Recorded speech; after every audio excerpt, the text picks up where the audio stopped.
आज मैं बना रही हूँ एक बहुत ही रिफ्रेशिंग और क्रीमी स्ट्रॉबेरी शेक जो सिर्फ कुछ मिनट्स में रेडी हो जाता है। सबसे पहले हम ले लेंगे स्ट्रॉबेरीज जो कि मैंने 14 से 15 यहाँ इस्तेमाल की हैं। मैं फ्रोजन स्ट्रॉबेरीज इस्तेमाल कर रही हूँ, आप चाहें तो फ्रेश ले लें। इसका ग्रीन वाला पार्ट रिमूव कर देंगे। अब हम ब्लेंडर में ऐड कर देंगे हाफ लीटर दूध। ये मैंने फुल क्रीम ठंडा दूध इस्तेमाल किया है।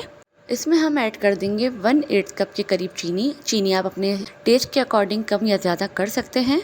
और अगर आप थिक शेक पसंद करते हैं तो दूध थोड़ा कम डालें, और अगर हल्का सा थिन पसंद करते हैं तो थोड़ा सा दूध हमें ज़्यादा ऐड कर देंगे। इसके बाद मैंने यहाँ पर आइस क्यूब्स ऐड कर दिए हैं। अब सब चीज़ों को 1 से 2 मिनट तक ब्लेंड करेंगे जब तक स्मूथ और क्रीमी टेक्सचर ना बन जाए। मैंने इस शेक में क्रीम वगैरह का इस्तेमाल नहीं किया है। अगर आप इसे और रिच बनाना चाहते हैं तो आप यहाँ पर क्रीम का इस्तेमाल भी कर सकते हैं। थोड़ा सा क्रीम डालें और इसे ब्लेंड कर लें। अब हम ग्लास में इसे पोर करेंगे।